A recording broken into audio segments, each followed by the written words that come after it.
Olá, olá! Faça um excepcional dia! Como é que você está? Hoje eu estou passando aqui para fazer um vídeo especial. Não diferente, mas especial. Eu havia dito para você que nós iríamos fazer um vídeo, o próximo vídeo seria sobre ansiedade, e talvez por aqui, nesse vídeo, a gente pode trabalhar essa área.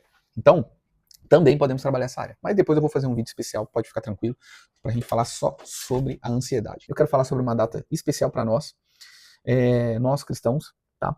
Que se comemora nessa semana. Então, fica comigo até o final, que eu tenho certeza que vai fazer muito sentido para você. Eu estava hoje pela manhã, aqui com a minha família, a gente estava conversando sobre essa data, porque ela é uma data que, infelizmente, como todas as datas, acabam se tornando uma data comercial, né? Ela deixa de ter o devido valor, onde o objetivo maior é, na verdade, ver o que tem para oferecer. Para isso, para nós cristãos, eu preciso embasar no texto, em alguns textos. Eu quero trazer, eu quero construir com você aqui, eu quero convidar você para entrar numa trilha de raciocínio aqui comigo, para a gente falar sobre isso. E começa ali, esse fato, ele começa ali em Gênesis 3:1, tá? Gênesis 3:1, de 1 a 7, diz assim, ó: Ora, a serpente era mais astuto de todos os animais selvagens que o Senhor Deus tinha feito. E ela perguntou à mulher: Foi isso mesmo que Deus disse? Não comam de nenhum fruto das árvores do jardim. Uma pergunta da serpente para a mulher. Respondeu a mulher à serpente: Podemos comer do fruto das árvores do jardim. Mas Deus disse: Não comam do fruto da árvore que está no meio do jardim. Nem toquem nele, do contrário, vocês morrerão. Disse a serpente à mulher: Certamente não morrerão. Deus sabe que no dia em que dele comerem, seus olhos se abrirão, e vocês, como Deus, serão conhecedores do bem e do mal. Quando a mulher viu que a árvore parecia agradável ao paladar, era atraente aos olhos, e além disso desejável para dela se obter discernimento, tomou do seu fruto, comeu e o deu ao seu marido, que comeu também. Os olhos dos dois se abriram e perceberam que estavam nus, então juntaram folhas de figueira para cobrir-se. Eu quero começar esse raciocínio por aqui. Existem várias linhas de revelação. Na verdade, a revelação é algo que quando a revelação é diferente de interpretação, mas existem várias linhas de interpretação, de análise desse texto, desse pequeno trecho bíblico das escrituras que eu li aqui para você, onde você pode esmiuçar, entender muitas coisas aqui sobre relacionamento de marido e mulher, relacionamento do homem com Deus, questões internas de análise profundas de por que a mulher cedeu a essa proposta, por que ela teve esse diálogo, por que ela estava tendo esse diálogo com a serpente. Então, assim, mas eu quero me aprofundar aqui com você do fato em si, do acontecimento, do que aconteceu aqui. Esse trecho que eu li para você trata-se da queda do homem, onde o homem, criado por Deus, habitava no jardim e ele tinha ali uma liberdade de fazer tudo o que ele quisesse. Mas a única regra que tinha para ele era de que ele não chegasse, não tocasse nesse fruto, não comesse desse fruto. Alguns dizem que é maçã, outros dizem que é só fruto. Então, eu vou citar aqui fruto, eu prefiro acreditar que é somente um fruto. E ocorre esse fato, onde a mulher cede as, as estratégias, as artimanhas da serpente, come do fruto. E aí ela quebra essa regra. E aí o homem cai, ele peca, e a partir daqui a vida dele muda. Né? Como é dito aqui, ele morrerá. Até aqui, ele não teria que morrer. Mas a partir desse momento, ele passa a morrer. Então ele passa a ter um encontro com a morte. Realmente os olhos dele se abrem. E olha só que interessante. Eu vou falar sobre alguns textos aqui, porque eu preciso construir, como eu te disse, a gente vai entrar numa linha de raciocínio juntos aqui. Então lá em Gênesis 3, 20 e 23, Adão deu à sua mulher o nome de Eva, pois ela seria mãe de toda a humanidade. O Senhor Deus fez roupas de pele e com elas vestiu Adão e sua mulher. Então disse o Senhor Deus: Agora o homem se tornou como um de nós, conhecendo o bem e o mal. Não se deve, pois, permitir que ele tome também do fruto da árvore da vida e o coma, e viva para sempre. Por isso, o Senhor Deus o mandou embora do jardim do Éden, para cultivar o solo no qual fora tirado.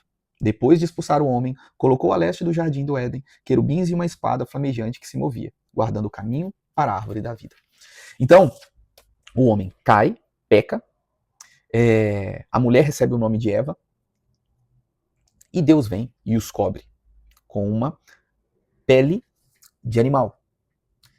Pouco antes A gente poderia ler aqui que Deus vem até o jardim e pergunta a Adão onde você está. E ele demora para aparecer, porque todo dia ele se encontrava com Deus na virada do dia. Ele tinha um relacionamento com Deus. E aqui ele passa por esse processo e Deus chama ele fala, e aí Deus chama de novo, ele aparece, e aí, Adão, o que aconteceu? Onde você estava?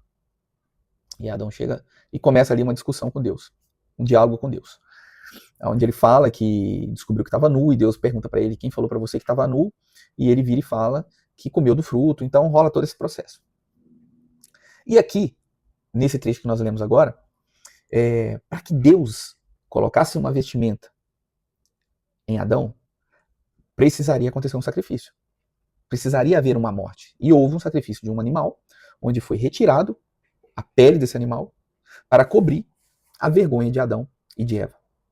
Então aquela pele de animal, agora, ela cobria a vergonha do homem. Onde foi necessário um sacrifício, onde foi necessário o derramar de sangue de um animal para cobrir a vergonha dos dois. E os dois são expulsos do jardim, o lugar onde eles estavam, onde eles tinham acesso à árvore da vida, onde todo dia eles escolhiam comer do fruto da vida, que é o que gerava a vida eterna, é o que proporcionava a vida eterna para eles. Eles comeram do fruto, que gerou morte, e agora eles não poderiam ter mais acesso à árvore da vida. Não sei se você sabe, mas a Bíblia é bem clara sobre quem é a árvore da vida. E daí para frente, o homem caminhou errante pela terra, passa a caminhar errante pela terra, como um pecador. Agora, vivendo e morrendo. Ou seja, não vivendo mais eternamente. E aí agora a gente vai lá num outro livro, chamado Êxodo, onde relata, Êxodo 12, onde é relatado. Muito louco, porque hoje eu estava no começo desse vídeo, eu falei, né, que eu estava aqui hoje conversando com minha esposa e com minha filha, no nosso momento de estudo bíblico aqui, e eu lembrando para elas, sobre o que significa realmente a Páscoa, ok? Então vamos lá, ó. A Páscoa. Êxodo 12, de 1 a 7, começa bem assim, o subtítulo, a Páscoa. O Senhor disse a Moisés e a Arão no Egito: Este deverá ser o primeiro mês do ano para vocês. Digam a toda a comunidade de Israel que no 10º dia deste mês todo homem deverá separar um cordeiro ou um cabrito para a sua família, um para cada casa. Se uma família for pequena demais para um animal inteiro, deve dividi-lo com seu vizinho mais próximo, conforme o número de pessoas e conforme os que cada um puder comer. O animal escolhido será macho de 1 ano, sem defeito, e pode ser cordeiro ou cabrito. Guardem-no até o 14º dia do mês, quando toda a comunidade de Israel irá sacrificá-lo ao pôr do sol. Passem então um pouco de sangue nas laterais e nas vigas superiores das portas das casas, nas quais vocês comerão o animal. Naquela noite, versículo 8. Naquela mesma noite, comerão a carne assada no fogo, com ervas amargas e pão sem fermento.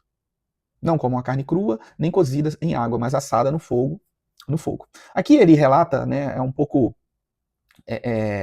aqui eles falam sobre a cultura, né, o rito, como ele deveria ser praticado e tudo mais, que não é nisso que eu quero me atentar, mas eu quero me atentar aqui sobre o rito, o ensino. Lá atrás, agora há pouco a gente falou sobre Adão e Eva, que para cobrir a vergonha deles foi necessário que houvesse um sacrifício. E daquele sacrifício um derramar de sangue. E a pele daquele animal retirado para cobrir a vergonha do homem. E agora, aqui, nesse fato em Êxodo, eu não sei se você sabe, mas aqui o povo estava escravizado há 500 anos. Então eram gerações escravizadas, sem o entendimento do que era liberdade. E há uma necessidade aqui de que esse povo passe por um processo de reconexão com Deus, e esse povo é orientado a fazer a Páscoa, onde aqui foi instituída a Páscoa. Provavelmente aqui foi instituída a Páscoa, onde essas pessoas passam por esse processo de ter que sacrificar um cabrito ou um cordeiro, derramar o sangue desse animal, seguir vários processos aqui, e do sangue passar nos umbrais das casas. Olha só, Êxodo 12, 21, 24. Diz assim: Então Moisés convocou todas as autoridades de Israel e lhes disse: Escolham um cordeiro ou um cabrito para cada família, sacrifiquem-no para celebrar a Páscoa. Molhem um feixe de isopo no sangue que estiver na bacia e passem o sangue na viga superior e nas laterais da porta. Nenhum de vocês poderá sair de casa até o amanhecer. Quando o Senhor passar pela terra para matar os egípcios, verá o sangue na viga superior e nas laterais da porta e passará sobre aquela porta. E não permitirá que o destruidor entre na casa de vocês para matá-los. Obedeçam a essas instruções como decreto perpétuo para vocês e para os seus descendentes. Ou seja, aprenda isso e ensine isso para a sua posteridade.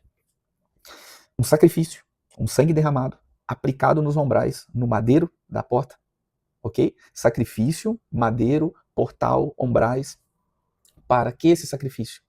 Para que protegesse o povo judeu. E aqui nesse caso era a 10ª praga do Egito, onde a partir daqui ocorre um processo onde esse povo é liberto por Faraó, após 500 anos de escravidão, mediante a todos os processos passados em todas essas pragas. Aqui nós temos a 10ª praga, a instituição da Páscoa, o sacrifício sendo feito para que essas pessoas, essas famílias fossem protegidas. E aí, esse povo sai e segue em frente. Mas aí, nós temos um outro texto que eu quero ler com você. Isaías, que é um texto incrível, que o dia que eu li, eu fiquei apaixonado pelas escrituras, porque Isaías é um livro escrito há pelo menos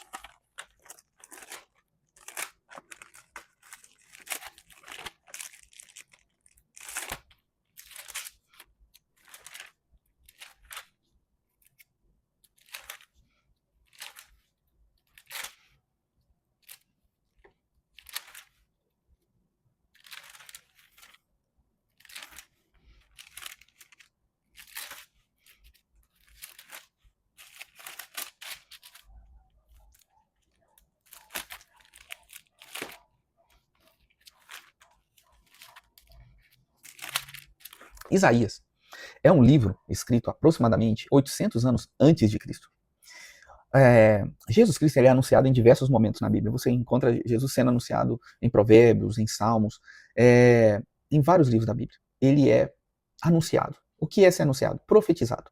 É dito que ele viria.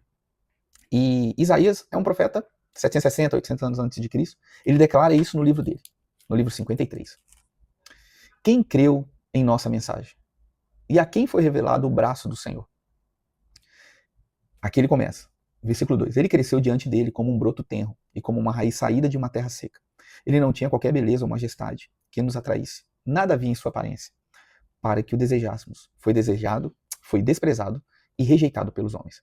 Um homem de dores e experimentado no sofrimento, como alguém de quem os homens escondem o rosto. Foi desprezado. E nós não tínhamos nenhuma estima por ele. Certamente ele tomou sobre si. Anote isso aqui, versículo 4. Certamente ele tomou sobre si as nossas enfermidades e sobre si levou as nossas doenças. Contudo, nós o consideramos castigado por Deus. Por Deus atingido e afligido, mas ele foi transpassado por causa das nossas transgressões, foi esmagado por causa da nossa iniquidade. O castigo que nos trouxe paz estava sobre ele, e pelas suas feridas fomos curados. Todos nós, tal qual ovelhas nos desviamos, cada um de nós se voltou para os seus próprios caminhos. E aí todo o texto, todo o capítulo 53 de Isaías, ele profetiza e anuncia a vinda do Senhor. Ele foi primeiro afligido e, contudo, não abriu a sua boca como um cordeiro. Não sei se você sabe, mas um cordeiro, ele sabe quando vai morrer. E quando ele vai morrer, ele não grita, ele não chora, ele não faz nada. Ele vai em silêncio. Foi levado para o matadouro e como uma ovelha que diante de seus tosqueadores fica calada. Ele não abriu a sua boca. Com julgamento opressivo ele foi levado. E quem pode falar dos seus descendentes? Pois ele foi eliminado da terra dos viventes. Por causa da transgressão do meu povo, ele foi golpeado. Foi-lhe dado um túmulo com os ímpios e os ricos em sua morte. Embora não tivesse cometido nenhuma violência, nem houvesse nenhuma mentira em sua boca. Contudo, foi da vontade do Senhor esmagá-lo e fazê-lo sofrer. E embora o Senhor tenha feito da vida dele uma oferta pela culpa, ele verá sua prole se prolongará seus dias, e a vontade do Senhor prosperará em suas mãos, em sua mão. Depois do sofrimento de sua alma, ele verá a luz e ficará satisfeito pelo seu conhecimento. Meu servo justo justificará muitos e levará as iniquidades deles. Por isso eu lhe darei uma porção entre os grandes, e ele dividirá os despojos com os fortes, porquanto ele derramou sua vida até a morte. e foi contado entre os transgressores, pois ele levou o pecado de muitos. E pelos transgressores intercedeu. Querido, se você pegar os 4 livros dos evangelhos,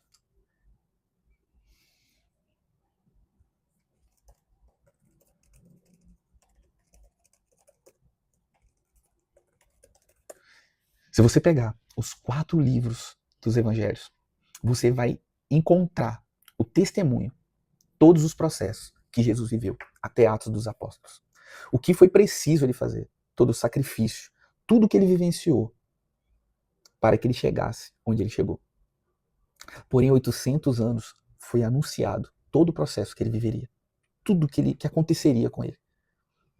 Então, eu conversava aqui com a minha esposa e minha filha hoje. Como é bom, como é maravilhoso, como é incrível comemorar o Natal. O momento que o nosso Salvador, muito mais que uma criança, que um bebê, mas comemorar a vinda do nosso Salvador. Mas principalmente podermos dizer que somos cristãos e dizer e festejar realmente a Páscoa, que é a passagem, é o sacrifício onde Jesus se entrega como cordeiro, como sacrifício vivo, reconectando-nos a Deus, ao nosso Criador. Erro cometido por Adão lá no Gênesis, lá no jardim, onde em todas as escrituras precisou haver um sacrifício de animal, que sangue fosse derramado, para que o homem pudesse ser absolvido, perdoado, protegido em todas as etapas. Agora um único sacrifício nos reconecta novamente ao Pai e nos dá a vida eterna. Essa vida aqui, que eu e você temos, dessa roupagem, dessa pele, dessa carne, ela é terrena, ela é passageira. 80, 85 anos, 90 se a gente se esforçar muito, cuidar bem da saúde. Porém, o sacrifício de Jesus nos reconecta eternamente numa nova vida ao nosso Pai. Então, é de grande importância que nós compreendamos realmente o que significa a Páscoa. O que é a Páscoa? O que é a Páscoa? O que ela realmente significa? Páscoa é passagem. É eu passar de uma vida para outra vida. É eu sair de uma vida de pecado, de distanciamento, e ir para uma vida de eternidade e de conexão com a minha fonte de criação. Eu quero deixar esse vídeo aqui para você hoje, com esse aprendizado e com esse ensinamento. Para você que me segue, para você que me conhece, para você que me curte, para você que compartilha nossos conteúdos, para abrirmos os nossos olhos, abrirmos a nossa mente de uma data que muito mais do que ovo, chocolate, que eu também gosto, e que eu também como, e que eu também vivencio, mas que isso tem um poder muito maior, muito mais importante do que simplesmente só ovo de Páscoa, do que somente patinhas de coelho. Ensine, você viu, a gente leu aqui, explique isso para a tua posteridade. Explique isso para os teus filhos. Explique isso para os teus netos. Explique isso para que essa mensagem chegue a todos e ela nunca se perca.